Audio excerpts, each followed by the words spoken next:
Добродавате в моето ново видео. Денес си стъпаме с добро познати продуцент Владо Юка ни дојде од Струмица. Денес поразговараме за неговата професија, така да станете до крај на видеото. Ако ви се допадна видео и ако сакаш овакво ново видео, да не забравяйте да ставите лайк и се гледате се стреми. Да, може да почне. Супер. Кога почна се занимава с оваа професија? И така идеја? Почнах 2015. Кривица е другареден. Случайно. Се најдено по музиката, слушајќи рап музика двојцата. Почнуваш да те интересира музиката и ми ги слегна програмата за правена музика. Ми стоја, пола година може ми стоја. И веќе кога го имаш, мора да чепкаш, мора да учиш. И полека почнуваш да навлеваш у тие води. Супер. Наравно прашаме кога изби првата музика, кога ја направи? Бързо после програмата, щом почнах да ги совладам програмата 2015 или 2016. Не, ќе те излажам, 2015 не. Първа музика со група Конфликт, после почнах соло да работам, почнах с Томи да работам и знаеш, с шир круг. Да, нормално, така се като ти тръгне. Супер, колко ти оцена пример време? Примерно музика да скуцкаш и на друго. Зависи. Не може конкретно да кажа. Се зависи от околността, как ще е. Супер, на кој вака пример познат пееш ми имаш направена музика? Примерите во Македонија или надвор од Македонија? Не ми так много има, тут забравих. Беше по амерички шоу негде, не знам. Не ми так много моментално. Беше по тия таленти, маленти. Не знам, ќе те излажа, не знам. Освен со продуцент што се занимаваш со нешто друго? Исто как ще правим за некој, така и за мене си правим музика. Супер, што музика имаш това? Колко музика имаш?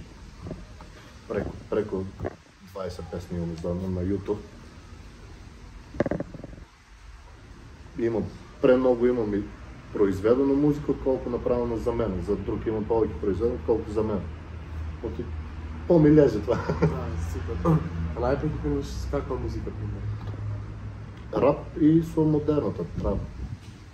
Веќе не можеш да кажеш това е таква музика. Да. Немаш правец. Кој што му одговаря, си прави.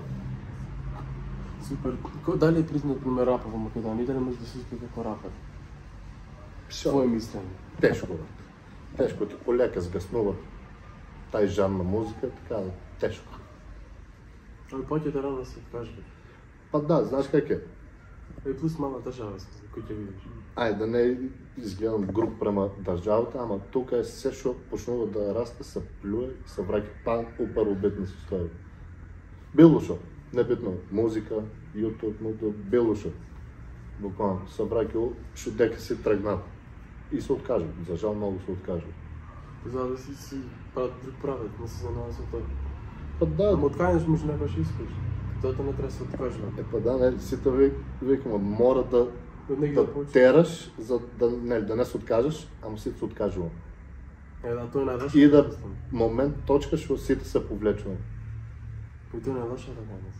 Па, за жал, това кажа. Наредно ми е дали имаш настъпуване негде? Да, имам доста настъпи от Пиволян, Скопие, Струмица, Open Fest, по локали сме настъпували, Underfest, не знам, имам доста настъпи имам. И кога ти беше прави настъп? Дали имаше тренинг? Сигурно? Нормално. Всеки? На всеки настъп има трема, това е нормално. Да. Ама, знаеш, почнеш, удра тремата, видиш публиката и тераш после. Нема нищо, изчезнало се. Да. И како се движиш публиката?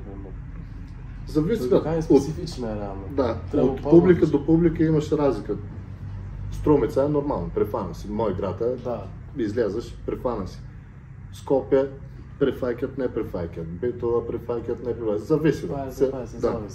Зависи от момента, не знам. Супер. После напрашаме, шо план имаш видни и дали ти не ги тържиш?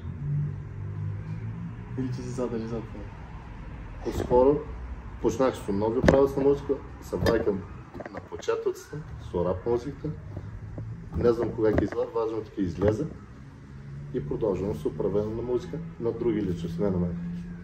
Супер. Толку до видео, ако ви се допадна видео, ако сакате уште вакво ново видео, да не забравите да ставите лайк и subscribe, а ние се гледаме во наредното видео и повеснете да се пратите на Инстаграм.